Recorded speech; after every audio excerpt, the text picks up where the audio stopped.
റിയാസ് മൗലവി case ഗൗരവമുള്ളതെന്ന് മുഖ്യമന്ത്രി പിണറായി വിജയൻ. കേസിന്റെ വിധി പ്രസ്താവന ഞെട്ടലുണ്ടാക്കി. കേസിൽ സർക്കാർ ജാഗ്രതയോടെയാണ് ഇടപെട്ടത്. സംഭവം നടന്ന് 96 മണിക്കൂറിനുള്ളിൽ പ്രതികളെ പിടികൂടാൻ പോലീസിന് സാധിച്ചു. പ്രതികളെ നിയമത്തിന് മുന്നിൽ കൊണ്ടുവരാൻ മേൽക്കോടതിയെ സമീപിക്കുമെന്നും മുഖ്യമന്ത്രി വാർത്താസമ്മേളനത്തിൽ പറഞ്ഞു. കാസർഗോഡ് റിയാസ് മൗലവി വധക്കേസിൽ അന്വേഷണ സംഘത്തിന് വീഴ്ചയുണ്ടായിട്ടില്ലെന്ന് മുഖ്യമന്ത്രി പിണറായി വിജയൻ. മതസ്പർദ്ധ ഉണ്ടാക്കാനുള്ള കുറ്റകൃത്യമാണ് നടന്നിട്ടുള്ളത്. മതവിദ്വേഷത്തിന്റെ ഭാഗമായി മനുഷ്യരെ കൊല്ലുന്നത് തടയാൻ സർക്കാർ പ്രതിജ്ഞാബദ്ധരാണെന്നും മുഖ്യമന്ത്രി കോഴിക്കോട്ട് വാർത്താസമ്മേളനത്തിൽ പറഞ്ഞു.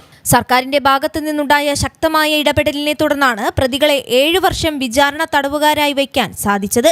കേസിൽ സർക്കാരും പ്രോസിക്യൂഷനും ജാഗ്രതയോടെയാണ് ഇടപെട്ടത്. സംഭവം നടന്ന് 96 മണിക്കൂറിനുള്ളിൽ പ്രതികളെ പിടികൂടാൻ പോലീസിന് സാധിച്ചു. 85-ാം ദിവസം കുറ്റപത്രവും സമർപ്പിച്ചു. എന്നിട്ടും വിധി മറിച്ചായത് എന്തുകൊണ്ടാണെന്ന് മനസ്സിലാകുന്നില്ലെന്നും മുഖ്യമന്ത്രി വ്യക്തമാക്കി. കേസിന്റെ നടപടി പുരോഗമിക്കുന്ന സമയത്ത് ആരും വീഴ്ച ചൂണ്ടിക്കാട്ടിയിട്ടില്ല. ഇതുമായി ബന്ധപ്പെട്ട് ആരും പരാതിയും പറഞ്ഞിരുന്നില്ല. UAPAക്ക് തുല്യമായ വകുപ്പ് തന്നെയാണ് പ്രതികൾക്കെതിരെ ചുമത്തിയിരുന്നത്. റിയാസ് മൗലവിയുടെ ഭാര്യ ആവശ്യപ്പെട്ട അഭിഭാഷകനെയാണ് സ്പെഷ്യൽ പ്രോസിക്യൂട്ടറായി നിയമിച്ചിരുന്നതെന്നും മുഖ്യമന്ത്രി പറഞ്ഞു. പ്രതികൾക്ക് പരമാവധി ശിക്ഷ വാങ്ങിക്കൊടുക്കാൻ മൗലവിയുടെ കുടുംബത്തോടൊപ്പം സർക്കാർ എന്നും ഉണ്ടാകുമെന്നും മുഖ്യമന്ത്രി വ്യക്തമാക്കി. ഇവിടെ മതസ്പർദ്ധ വളർത്താനുള്ള കുറ്റകൃത്യമാണ് നടന്നത്.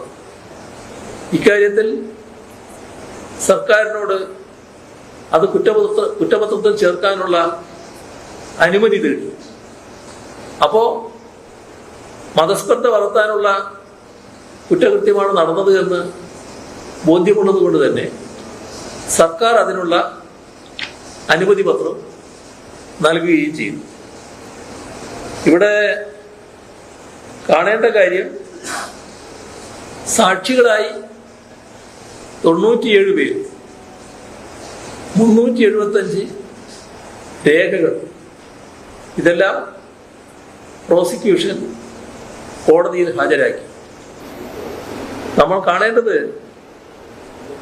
എത്ര ജാഗ്രതയോടെയാണ് അതിൽ ഇടപെടൽ നടന്നതെന്ന്.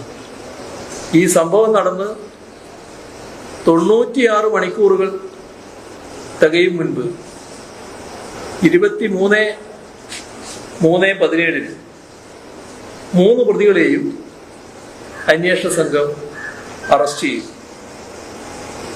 അവിടെ തീർന്നില്ല. ആ പറഞ്ഞ 23-ാം തീയതി മുതൽ ഈ 7 വർഷവും 7 ദിവസവും അവര് വിചാരണ തടവുകാരായി ജയിലിൽ കിടന്നു. അങ്ങനെ ജയിലിൽ കിടക്കാനിടയാക്കിയത് ശക്തമായ പോലീസ് നിലപാടിന്റെ ഭാഗമായിട്ട് തന്നെയാണ്. ഇന്ത്യ സഖ്യം കഴിഞ്ഞ ദിവസം ഡൽഹിയിൽ നടത്തിയ റാലി BJPക്കുള്ള ശക്തമായ താക്കീതാണെന്നും മുഖ്യമന്ത്രി പറഞ്ഞു. എന്നാൽ BJPക്കെതിരെയുള്ള നീക്കത്തിൽ കോൺഗ്രസ് പലപ്പോഴും പിന്നോട്ടു പോകുന്നുവെന്നും അദ്ദേഹം കുറ്റപ്പെടുത്തി. ഇന്ത്യ സഖ്യത്തിലെ മറ്റ് കക്ഷികൾക്കെതിരെ BJPയുടെ നീക്കത്തിൽ കോൺഗ്രസ് വേണ്ട വിധത്തിൽ പ്രതിരോധം തീർക്കുന്നില്ല. BJPക്കെതിരെയുള്ള ഒരു പരിപാടിയിലും രാഹുൽ ഗാന്ധിയെ കാണാനില്ലെന്നും അദ്ദേഹം കുറ്റപ്പെടുത്തി. മണിപ്പൂർ വിഷയത്തിൽ രാഹുൽ ഗാന്ധി എന്ത് നിലപാടാണ് സ്വീകരിച്ചതെന്നും മുഖ്യമന്ത്രി ചോദിച്ചു. മണിപ്പൂരിൽ ആനി രാജ ശക്തമായ ഇടപെടലാണ് നടത്തിയത്. ഇത്തരം സാഹചര്യത്തിൽ ആനി രാജയ്ക്കെതിരെ വയനാട്ടിൽ രാഹുൽ ഗാന്ധി മത്സരിക്കാനെത്തുന്നത് അനൗചിത്യമാണെന്നും മുഖ്യമന്ത്രി കൂട്ടിച്ചേർത്തു.